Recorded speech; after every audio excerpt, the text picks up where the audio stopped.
এই যে রামিসা নামে যে মেয়েটি যাকে ধর্ষণ করে খুন করা হয়েছে, পুলিশ কিন্তু আসামিকে ধরেও ফেলেছে। আসামি নিজের মুখে বয়ান দিচ্ছে সে যে অন্যায়গুলো করেছে, কিন্তু তাকে এখনো কেন শাস্তি দেওয়া হয়নি?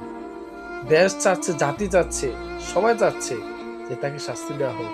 আমরা সকলেই চাচ্ছি, কারণ আমাদের মা বোন আছে, আমাদের মেয়ে আছে, আমাদের ছোট বোন আছে, আমাদের ছোট ভাইস্তে আছে, যে ওরা তো নিরাপদ না।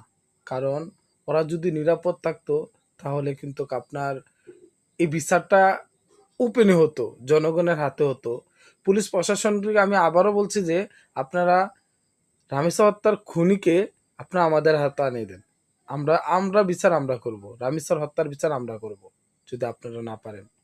আর না হয় আপনারা 48 ঘন্টার ভিতরে আপনারা এই বিচারটা করেন।